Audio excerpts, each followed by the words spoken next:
اعوذ باللہ من الشیطان الرجیم بسم اللہ الرحمن الرحیم وما یاتیہم من رسول الا كانوا به یستہزئون، اور ان کے پاس کوئی رسول نہیں آتا مگر وہ اس کا مذاق اڑاتے تھے۔ سورۃ الحجر آیہ 11۔ وما یاتیہم من رسول، اور ان کے پاس کوئی رسول نہیں آتا تھا جو رسول بھی انہیں حق کی طرف بلاتا، وہ اس کو جھٹلاتے۔ الا كانوا به یستہزئون، مگر وہ اس کا مذاق اڑاتے تھے۔ وہ اس کا مذاق اڑاتے تھے۔ ہر نبی کو ستایا گیا، ہر نبی کا دل دکھایا گیا، اس لیے آپ صلی اللہ علیہ وسلم دل میلا نہ کریں۔ آپ صلی اللہ علیہ وآلہ وسلم کے ساتھ محاذ ذرائی کا ایک اور انداز استہزاء تھا۔ جب قریش نے دیکھا کہ محمد صلی اللہ علیہ وسلم کو تبلیغ دین سے روکنے کا کوئی حکمت کارگر نہیں ہو رہی، تو ایک بار انہوں نے غور و خوض کیا اور آپ کی دعوت کا کلا کما کرنے کے لیے ہنسی، ٹھٹھا، تحقیر، استہزاء اور تکذیب کا طریقہ اختیار کیا۔ اس کا مقصد یہ تھا کہ مسلمانوں کو بددل کر کے ان کے حوصلے توڑ دیے جائیں۔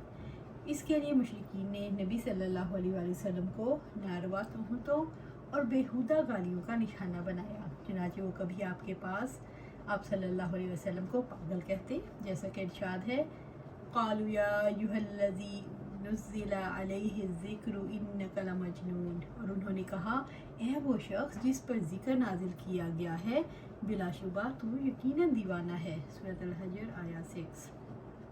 اور کبھی آپ صلی اللہ علیہ وآلہ وسلم پر جادوگر اور جھوٹے کا الزام لگاتے، اور ان لوگوں کو تعجب ہے کہ ان کے پاس ایک خبردار کرنے والا انہی میں سے آیا، اور کافروں نے کہا یہ جادوگر ہے، بڑا جھوٹا ہے۔ سورۃ 7 آیہ 4۔ یہ کفار آپ کے پیچھے پڑ گئے اور آپ کے جذبات کے ساتھ کھیلتے، اور قریب ہے وہ لوگ جنہوں نے کفر کیا آپ کو اپنی نگاہوں سے ضرور ہی پھسلا دیں جب وہ ذکر سنتے ہیں اور کہتے ہیں یقیناً یہ تو پاگل دیوانہ ہے، بالکل دیوانہ ہے۔ سورۃ القلم آیہ 51۔ اور جب آپ کسی جگہ تشریف فرما ہوتے اور آپ کے ارد گرد کمزور اور مظلوم صحابہ کرام رضی اللہ اجمعین موجود ہوتے تو انہیں دیکھ کر مشرکین استہزاء کرتے ہوئے کہتے اہؤلاء من اللہ علیہم من بیننا، کیا یہی وہ لوگ ہیں جن پر ہمارے درمیان اللہ تعالیٰ نے احسان کیا ہے۔ سورۃ الانعام آیہ 53۔ جواب اللہ تعالیٰ کا ارشاد ہے الیس اللہ بعالم بالشاکرین، کیا اللہ تعالیٰ اپنے شکر گزار بندوں کو زیادہ جاننے والا نہیں۔ سورۃ الانعام آیہ 53۔ عام طور پر مشرکین کی کیفیت وہی تھی جس کا نقشہ مندرجہ ذیل آیات میں کھینچا گیا۔ وہ لوگ جنہوں نے جرم کیے ان پر جو لوگ ایمان لائے ہنسا کرتے تھے، اور جب ان کے پاس سے گزرتے تو آپس میں آنکھوں سے اشارے کرتے، اور جب وہ گھروں کی طرف واپس آتے تو مزے لیتے ہوئے واپس آتے، جب انہیں دیکھتے تو کہتے یقیناً یہ بھٹکے ہوئے لوگ ہیں، حالانکہ وہ ان پر نگہبان بنا کر نہیں بھیجے گئے۔ سورۃ المطففین آیہ 29 سے 33۔ اسی طرح ہائے افسوس بندوں پر، ان کے پاس کوئی رسول نہیں آیا مگر وہ اس کا مذاق ہی اڑاتے رہے۔ سورہ یاسین آیہ 30۔ عبداللہ بن عباس رضی اللہ تعالیٰ عنہ نے قرآن کریم کی آیت پڑھی اِنَّا کَفَیْنَاکَ الْمُسْتَہْزِئِینَ، یقیناً ہم تمہاری طرف سے مذاق اڑانے والوں کے لیے کافی ہیں۔ سورۃ الحجر آیہ 95۔ اور فرمایا نبی صلی اللہ علیہ وآلہ وسلم کا مذاق اڑانے والے یہ لوگ تھے ولید بن مغیرہ، اسود بن عبد یغوث، ابو زمامہ، اسود بن مطلب، حارث بن عطیل، یہ سب تھے۔ جبرائیل علیہ السلام رسول اللہ صلی اللہ علیہ وسلم کے پاس آئے تو اللہ کے نبی صلی اللہ علیہ وآلہ وسلم نے مذاق اڑانے والوں کی شکایت جبرائیل علیہ السلام سے کی۔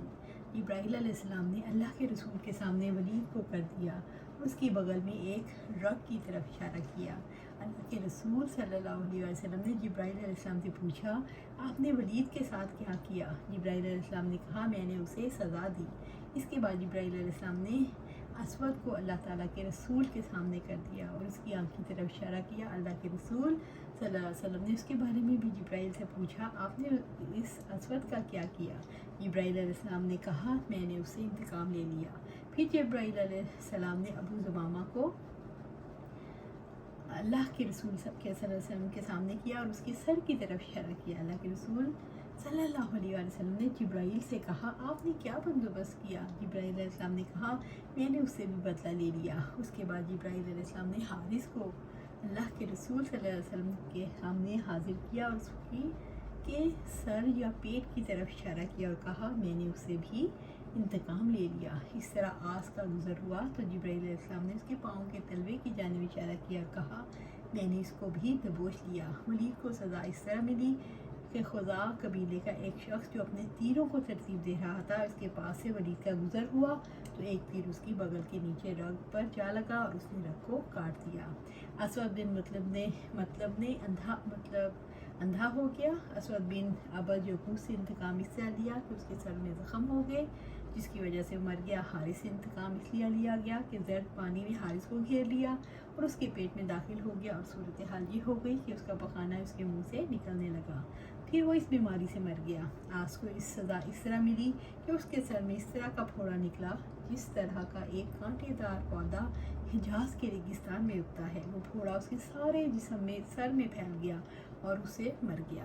آس کے بارے میں ایک روایت یہ بھی ہے کہ وہ گدھے پر سوار ہو کر طائف کی طرف نکلا، گدھا کودا، اس نے اس کو کانٹوں پر گرا دیا، کانٹا اس کے پاؤں کے تلوے میں پیوست ہو گیا اور اس سے مر گیا۔ کذالک نسلکہ فی قلوب المجرمین، اسی طرح ہم اس کو مجرموں کے دلوں میں داخل کر دیتے ہیں۔ سورۃ الحجر آیا 12۔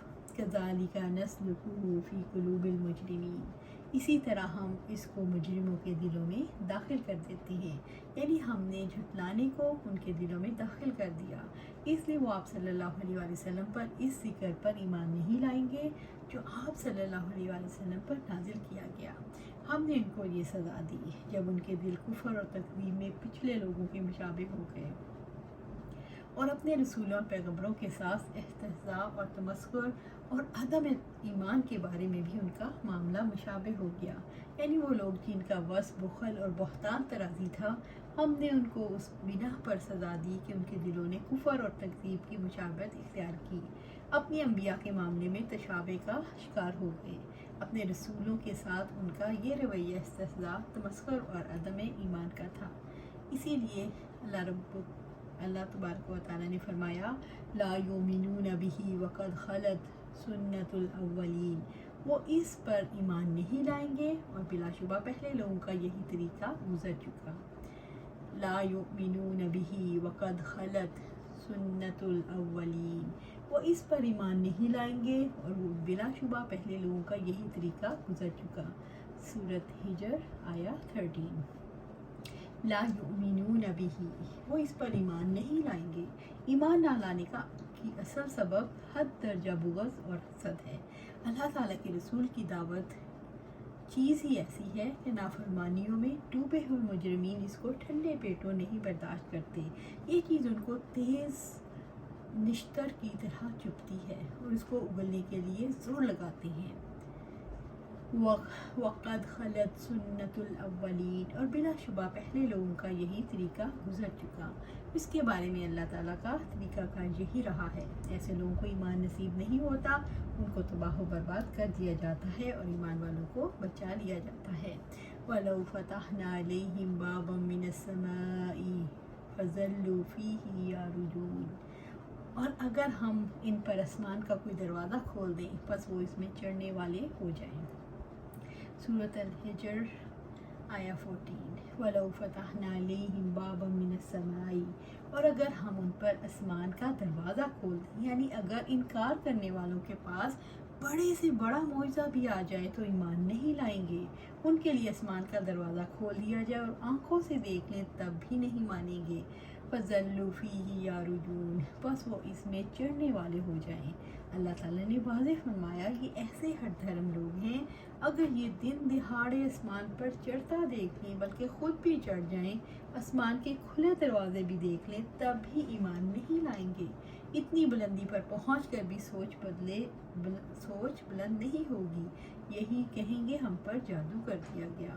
قرآن مجید نے یہ ثابت کیا کہ فرشتوں کے نزول کی بات تو ایک طرف اور بھی آسمان پر چڑھیں گے تو نہیں مانیں گے، لہٰذا ایسے لوگوں کے ساتھ مجادلہ کرنا فضول ہے۔ ان کے پاس ایمان کی دلیلوں کی کمی نہیں، مگر ان کا بغض اور حسد حقیقت پر پردے ڈال دیتا ہے۔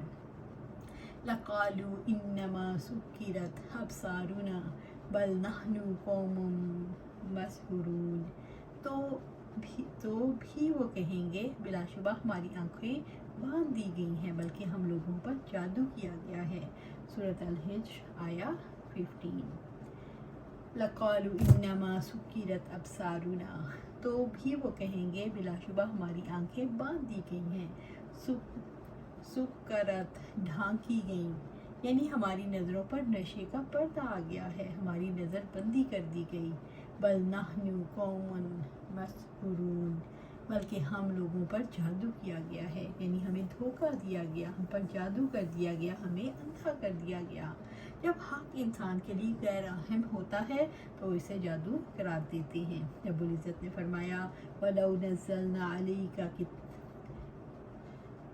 كِتَابًا فِي قِرْطَاسٍ فَلَمَسُوهُ بِأَيْدِيهِمْ لَقَالَ الَّذِينَ كَفَرُوا إِنْ هَذَا إِلَّا سِحْرٌ مُبِينٌ، اور اگر ہم آپ پر کاغذ میں لکھی ہوئی کتاب نازل کرتے جسے وہ اپنے ہاتھوں سے چھوتے، تب بھی کفر کرنے والے ضرور یہی کہتے کہ کھلے جادو کے سوا یہ کچھ نہیں۔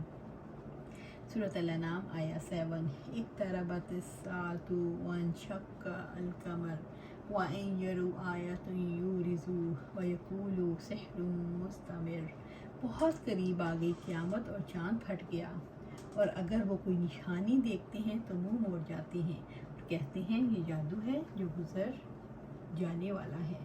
سورۃ القمر آیا 1 اور 2۔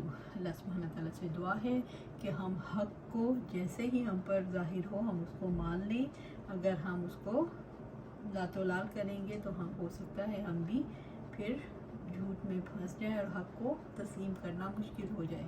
اللہ سبحانہ تعالیٰ سے دعا ہے حق کو حق ظاہر کرے اور باطل کو باطل نظر آئے، اور باطل سے ہمیں اس طرح دور کرے جیسے مشرق مغرب سے دور ہے، اور حق پر ہمیں جما دے۔ اور یہ کب ہوگا؟ جب ہماری زندگی قرآن و سنت کے مطابق گزرے گی۔ اللہ سبحانہ تعالیٰ ہماری زندگیوں کو قرآن و سنت پر کے مطابق گزارنے کی توفیق دے اور اس پر ہمیں استقامت دے۔ آمین یا رب العالمین۔